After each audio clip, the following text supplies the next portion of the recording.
1 Timóteo, capítulo 4. Tem cuidado de ti mesmo e da doutrina. Continua nestes deveres, porque fazendo assim, salvarás tanto a ti mesmo como aos teus ouvintes. Versículo 16. Em seu sermão profético, Jesus proferiu várias advertências, dentre elas que surgiriam falsos cristos e falsos profetas, operando sinais e maravilhas, a fim de enganar a muitos. Mateus capítulo 24, versículo 24. Mas também comparou os últimos dias com os dias de Noé, porquanto assim como nos dias anteriores ao dilúvio, comiam e bebiam, casavam e davam-se em casamento, até o dia em que Noé entrou na arca e não perceberam, assim será também a vinda do Filho do Homem. Mateus capítulo 24, versículos 37 ao 39. Jesus não apresentou o casamento ou o comer e beber como problemas, mas em como eles seriam praticados no fim dos tempos. A Bíblia contém princípios sobre o matrimônio segundo a vontade de Deus, e da mesma forma, princípios de saúde que o Senhor nos deixou, a fim de que tenhamos saúde e qualidade de vida. O extremo oposto apresentado por Paulo a Timóteo diz que nos últimos tempos também surgiriam muitos mentirosos, que ele chamou de espíritos enganadores, e que alguns iriam apostatar da fé. A fim de selar suas palavras com inconfundível autoridade, iniciou dizendo: o Espírito afirma expressamente. No entanto, apesar de também falar do casamento e da comida, os problemas eram outros: a castidade e a abstinência de alimentos. Notem que tanto Cristo quanto Paulo se referiram ao mesmo tempo, mas falaram dos mesmos assuntos sob perspectivas completamente distintas. Por quê? Porque ambas as situações ocorreriam, dois extremos que não têm nada a ver com o plano do Senhor para a humanidade. O gnosticismo defendia a ideia de que o casamento era uma desculpa para desfrutar dos prazeres da carne e, portanto, era pecado, rejeitando o fato de que o casamento entre um homem e uma mulher foi instituído pelo Senhor no Éden antes mesmo do pecado. Gênesis capítulo 2, versículo 24. Os rituais, cerimônias e tradições exigiam a completa abstinência de certos alimentos em determinados dias e datas. Em nenhum momento Paulo afirmou que pela palavra de Deus e pela oração tudo o que escolhemos comer é santificado, e sim os alimentos que Deus criou para serem recebidos. E o que Deus criou para ser recebido como alimento? Em Gênesis capítulo 1, versículo 29, encontramos a dieta original do Éden.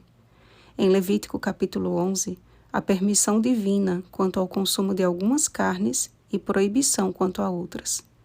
Em 1 Coríntios capítulo 6, 19 ao 20, e capítulo 10, verso 31, os princípios que devem reger o cuidado com o nosso corpo. Os fiéis e todos quantos conhecem plenamente a verdade nem irão se enredar nas orgias dos antediluvianos, muito menos deixar-se enganar por ensinos de demônios. O exercício pessoal na piedade será o grande aliado do remanescente no tempo de angústia. A rejeição de fábulas e discussões que nada edificam é o caminho mais eficaz para aquele que deseja empregar suas energias à leitura das Escrituras, à exortação, ao ensino, a fim de tornar-se padrão dos fiéis, na palavra, no procedimento, no amor, na fé, na pureza. Timóteo não deveria ser desmerecido devido à sua juventude, mas um jovem modelo de alguém que estava progredindo em sua vida cristã. Por isso, sobre ele repousava esta responsabilidade: ordena e ensina estas coisas. Não te faças negligente para com o dom que há em ti.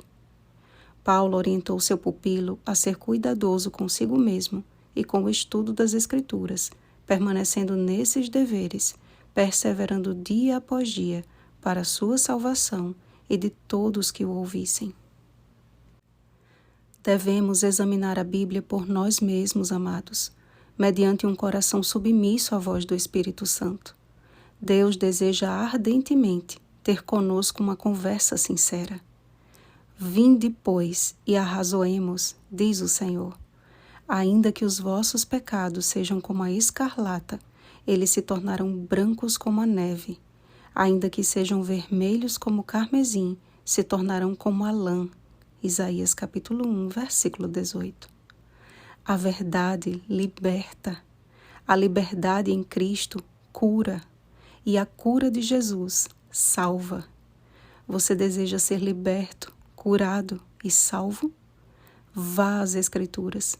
Seja este o seu primeiro hábito da manhã, encontrar-se com Deus através da oração e do cuidadoso estudo das Escrituras. E se ainda lhe restar alguma dúvida, o Espírito Santo enviará seus servos para lhe explicar. Que como eunuco etíope, sejamos sempre humildes para aceitar as verdades do céu e tomar uma firme decisão ao lado de Jesus. Leia Atos capítulo 8, versículos 26 ao 31. Pois os dias aos quais Jesus e Paulo se referiram, nós estamos vivendo agora. Oremos, amados. Amado Pai Celestial, louvado seja o Teu nome, Senhor, porque o Senhor não desiste de nós. Obrigada, Pai, pela pessoa do Espírito Santo, que está conosco e que fala ao nosso coração. Mas para que isso aconteça, nós precisamos permitir que o Senhor transforme o nosso coração, transforme a nossa vida de dentro para fora, Senhor. Não basta apenas a leitura e o estudo das Escrituras, se não tivermos um coração disposto a fazer a Tua vontade. Senhor, que morra o nosso eu, para que Jesus viva em nós. Nos liberta de nós mesmos, Senhor, das correntes do pecado, e nos dá a liberdade em Cristo, para que nós sejamos curados e salvos. Nós queremos Te ver, Senhor. Volta logo. Em nome de Jesus. Amém. Vigiemos e oremos. Uma feliz semana, servos de Jesus Cristo e fiéis em Deus. Oremos pelo batismo do Espírito Santo. Oremos uns pelos outros. Rosana Garcia Barros.